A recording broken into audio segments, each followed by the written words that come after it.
من سلسلة دروس تجارب مؤكدة في صيانة الموبايل. اليوم حل مشكلة الجهاز B310E. هذا الجهاز به عطل في الشحن، عطل غريب سنقوم بحله في هذه الفيديو. تابعونا للأخير وإن شاء الله أقدم لكم معلومة جديدة. قبل الانتقال يرجى الاشتراك بالقناة. تابعونا في هذا الفيديو وإن شاء الله راح نحل المشكلة. لدينا هذا الجهاز، جهاز B310E. عند وصل الشاحن يعطي رسالة خطأ. نقوم بتوصيل الشاحن، نلاحظ هذه المشكلة.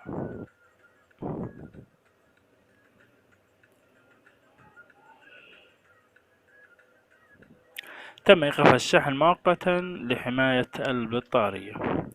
عندما يكون الجهاز مغلق أيضا تظهر نفس الرسالة.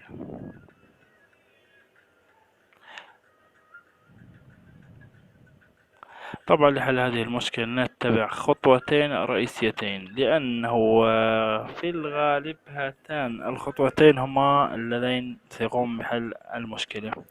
أولا، هنالك دايود أسفل المعالج. بالرغم من أن الفحوصات تبدو على الأفومتر سليمة، إلا أن المشكلة أحيانا يكون سببها هذا الدايود.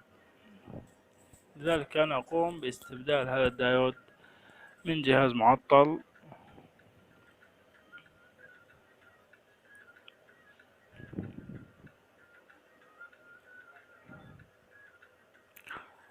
نحن نتبع الخطوات الأسهل ثم ننتقل إلى الخطوات الأصعب. الآن عند تجربة الجهاز يا شباب كنا متيقنين 100% بأن المشكلة هي دايود، ولكن للأسف لم تكن المشكلة كما توقعنا. عادت الرسالة تظهر من جديد، لذلك لجأنا إلى الخطوة الثانية. إذا نرتب خطوات الحل. الآن على منظم الشحن، نقوم باستبدال منظم الشحن. طبعا هذا الفيديو للتجربة.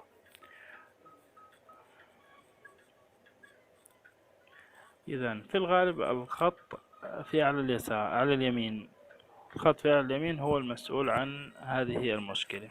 نقوم بتركيب IC أو منظم شحن نأخذه من جهاز آخر، نظرا لعدم وجود قطع صيانة لهذا الجهاز. يعني قلة القطع بالنسبة لهذا الجهاز تجبرنا أن نأخذ من أجهزة معطلة.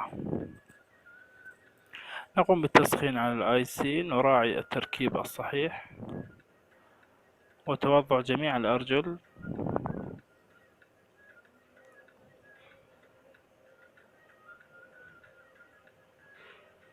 إذا نعيد تسخين الاي سي.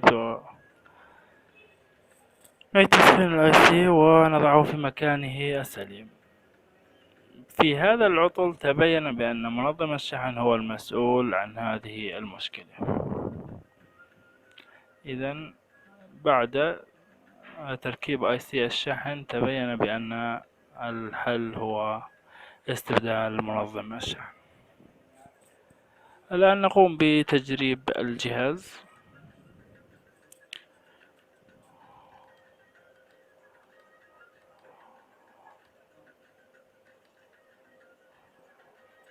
الآن نوصل الشاحن.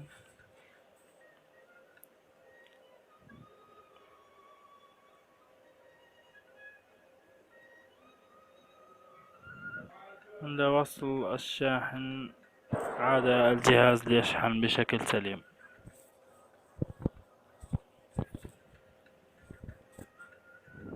إذا تم حل المشكلة.